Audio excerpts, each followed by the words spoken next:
आभार मानतो। आणि ताई हे आमच्या कसारा गावचे महिला आघाडीच्या अध्यक्षा कोमलताई शेजवळ यांना माझा वेळ येतो आणि त्याच्यानंतर आपण भाषण करायचं आहे। अखंड विश्वाला शांततेचा मार्ग दाखवणारे तथागत गौतम बुद्ध, विश्वरत्न डॉक्टर बाबासाहेब आंबेडकर, रयतेचे राजे छत्रपती शिवाजी महाराज, आरक्षणाचे जनक छत्रपती शाहू महाराज, माता रमाई, माता जिजाई, माता सावित्रीबाई फुले या सर्व महामानवांचे अभिवादन।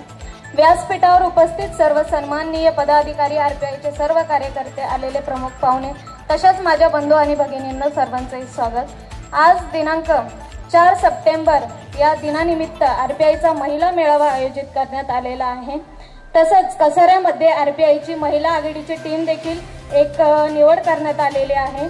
बऱ्याचशा महिलांना महिला आघाडी काय असते हे माहीत नसतं। महिला आघाड्या ज्या असतात त्या पक्षाच्या किंवा महिलांच्या सुरक्षेवर अत्याचार किंवा अन्याय झाला अशा पीडित महिलेला न्याय मिळवून देण्याचं काम महिला आघाडी करत असते। बाबासाहेबांनी आपल्याला अनेक अधिकार दिलेले आहेत। जेव्हा एखादी महिला गरोदर असते तेव्हा 6 महिन्याच्या सुट्ट्या आणि त्या पगारासह भरून दिल्या जातात। वडिलांच्या संपत्तीवरती जितका अधिकार मुलीचा आंबेडकरांनी दिलेला बाबासाहेबांच्या विचाराने निर्माण झालेला पक्ष आहे आणि तुमच्या डोक्यावर सुद्धा निळा झेंडा शोभून दिसेल, दुसरा झेंडा शोभणार नाही। शोभेल का? महिलांचा आवाज येत नाहीये, शोभेल का? खूप छान। ज्या प्रकारे रामदासजी आठवले साहेब आणि सीमाताई आठवले या पक्षाला दिवस रात्र एक करून पुढे नेण्याचं काम करत आहे, आपण देखील सर्वांनी एकत्र येऊन त्यांचे हात बळकट करायचे आहेत। आणि मला या त्याबद्दल मी मनापासून आमचे सुहासभाई जगताप, राजूभाऊ उबाळे, राहुलभाऊ शेजवळ, आदरणीय माझे मोठे सासरे रवींद्र शेजवळ तसेच आरपीआयचे सर्व कार्यकर्ते यांचं मी आभार मानते की त्यांनी मला या पक्षात संधी दिली काम करण्याची, माझ्यावर विश्वास ठेवला। ए मेरे दुश्मन मैदान जंग में, ए मेरे दुश्मन मैदान जंग में इतनी ताकत है इस आरपीआई के नीले रंग में, ही सर्व या निळ्या रंगाची ताकद आहे।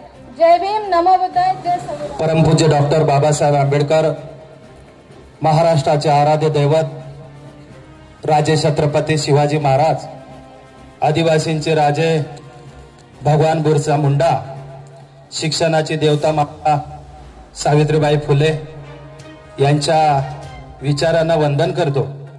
रिपब्लिकन पार्टी ऑफ इंडियाचे सर्व माननीय रामदासजी आठवले साहेब यांच्या सौभाग्यवती सीमाताई आठवले या आजच्या कार्यक्रमाच्या प्रमुख मार्गदर्शक, सोबत असलेल्या सर्व जिल्हा राज्याच्या तालुक्याच्या कार्यकारिणीच्या सर्व महिला आघाडीच्या कार्यकर्त्या आणि मुरबाड, शहापूर, नाशिक येथून आलेल्या सर्व कार्यकर्ते आणि कसाऱ्यातील महिला आघाडी कार्यकर्त्या आणि माझ्यासोबत गेली 25 वर्ष रिपब्लिकन पार्टी ऑफ इंडिया मध्ये कार्यरत असलेले सर्व माझे रिपब्लिकन पार्टी ऑफ इंडियाचे सर्व सहकारी आणि माता बंधू भगिनींनो, आज या ठिकाणी माननीय सौभाग्यवती सीमाताई आठवले यांच्या उपस्थितीमध्ये प्रथमच कसाऱ्या नगरीमध्ये महिलांचा मेळावा होत आहे।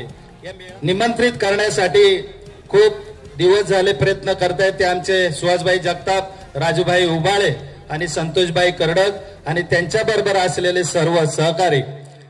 मॅडम, मी 2000 सालापासून या गावचं लोकप्रतिनिधित्व करतो। लोकप्रतिनिधित्व करत असताना रिपब्लिकन पक्षाच्या माध्यमातून मी 5 वेळेस ग्रामपंचायत सदस्य म्हणून निवडून आलो, समिती सदस्य म्हणून निवडून आलो आणि आता माझ्या कामाची पावती बघून मला रिपब्लिकन पार्टी ऑफ इंडियाच्या सर्व कार्यकर्त्यांनी आणि माता भगिनी यांनी एक नवनिर्वाचित मोखवणे कसारा ग्रामपंचायतचा सरपंच म्हणून सर्व जाती धर्माच्या वतीनं निवडून दिलं। आणि आज 3 वर्षामध्ये जे मॅडम कसाऱ्यामध्ये जी काही आपली विरोधी पक्षाची सत्ता होती, या गावाची खूप मोठी पिळवणूक होत होती। मग त्याच्यामध्ये अनेक लोकहिताचे काम आपण जे 30 वर्षामध्ये केले नाही ते रिपब्लिकन पार्टी ऑफ इंडियाच्या माध्यमातून सरपंच म्हणून मी या ठिकाणी करून दाखवले.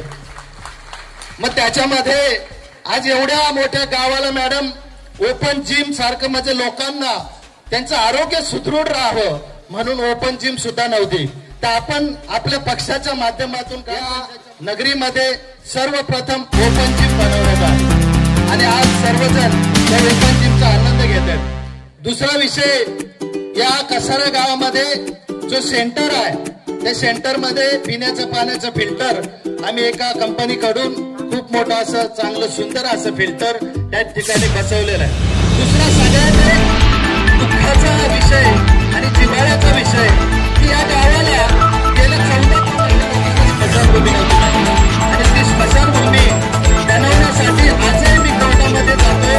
माझ्याच काही बांधवांनी त्या ठिकाणी केसेस दाखल केलेल्या आहेत आणि त्याला प्रत्युत्तर म्हणून मी आजही कोर्टात जातो. परंतु आपल्या सहकार्याने रिपब्लिकन पार्टी ऑफ इंडियाच्या सर्व कार्यकर्त्यांच्या माध्यमातून आणि सर्व माता भगिनींच्या माध्यमातून कोर्टात केस चालू असताना सुद्धा मॅडम त्या ठिकाणी आता आपले. चौथा विषय, 100 वर्ष झाले मॅडम या ग्रामपंचायतला. या ठिकाणी कार्यालय एवढं मोडकं तोडकं होतं की त्या कार्यालयामध्ये बसण्यासाठी लाज वाटत होती. साहेब त्या कार्यालयात येऊन गेले.